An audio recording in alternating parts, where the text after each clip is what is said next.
యెషయా గ్రంథము 24వ అధ్యాయము. ఆలకించుడి, యెహోవా దేశమును వట్టిదిగా చేయుచున్నాడు.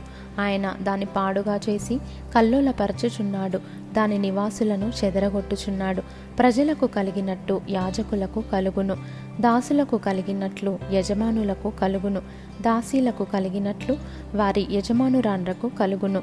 కొనువారికి కలిగినట్లు అమ్మువారికి కలుగును, అప్పిచ్చువారికి కలిగినట్లు అప్పు పుచ్చుకొని వారికి కలుగును, వడ్డీకిచ్చు వారికి కలిగినట్లు వడ్డీకి తీసుకొని వారికి కలుగును. దేశము కేవలము వట్టిదిగా చేయబడును, అది కేవలము కొల్ల సొమ్మగును. యెహోవా ఈలాగు సెలవిచ్చియున్నాడు. దేశము వ్యాకులము చేత వాడిపోవచ్చున్నది, లోకము దుఃఖము చేత క్షీణించిపోవచ్చున్నది. భూజనులలో గొప్పవారు క్షీణించిపోవచ్చున్నారు.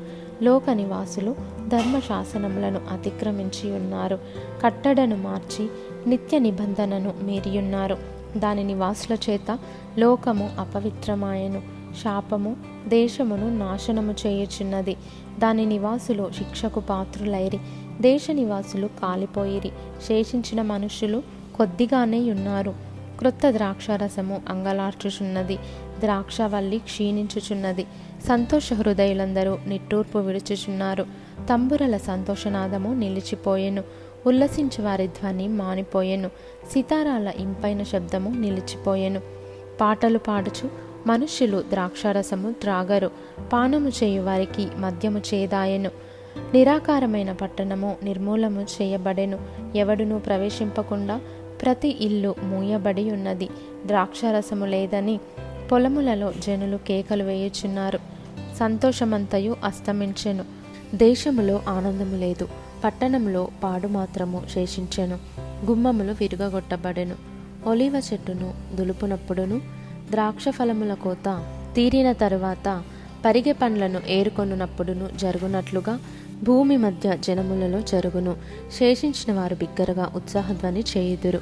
యెహోవా మహాత్మ్యమును బట్టి సముద్ర తీరముననున్న వారు కేకలు వేయుదురు. అందును బట్టి తూర్పు దిశనున్న వారలారా యెహోవాను ఘనపరచుడి. సముద్ర ద్వీపవాసులారా ఇశ్రాయేలు దేవుడైన యెహోవా నామమును ఘనపరచుడి. నీతిమంతునికి స్తోత్రమని బోధిగంతము నుండి సంగీతములు మనకు వినబడెను. అప్పుడు నేను, అయ్యో నాకు శ్రమ, నేను చెడిపోతిని. మోసము చేయువారు మోసము చేయుదురు, మోసము చేయువారు బహుగా మోసము చేయుదురు. భూనివాసి నీ మీదికి భయము వచ్చెను, గుంటయు ఉరియు నీకు తటస్థించెను. తూములు పైకి తీయబడి ఉన్నవి, భూమి పునాదులు కంపించుచున్నవి. భూమి బొత్తిగా బద్దలైపోవచున్నది, భూమి కేవలము తునకలైపోవచున్నది. భూమి బహుగా దద్దరిల్లుచున్నది, భూమి మత్తుని వలె కేవలము తూలుచున్నది. పాకవలె ఇటు అటు ఊగుచున్నది. దాని అపరాధము దాని మీద భారముగా ఉన్నది, అది పడి ఇకను లేవదు. భయంకరమైన వర్తమానము విని పారిపోవువాడు గుంటలో పడును, గుంటను తప్పించుకొనువాడు ఉరిలో చిక్కును. ఆ దినమున యెహోవా ఉన్నత స్థలమందున్న ఉన్నత స్థల సమూహమును, భూమి మీదనున్న భూరాజులను దండించును. చెరపట్టబడిన వారు గోతిలో చేర్చబడినట్లుగా వారు చేర్చబడి చెరసాలలో వేయబడుదురు. బహుదినములైన తరువాత వారు దర్శింపబడుదురు. చంద్రుడు వెలవెలబోవును, సూర్యుని ముఖము మారును. సైన్యములకు అధిపతియగు యెహోవా సీయోను కొండ మీదను యెరూషలేములోను రాజగును. పెద్దల ఎదుట ఆయన ప్రభావము కనబడును.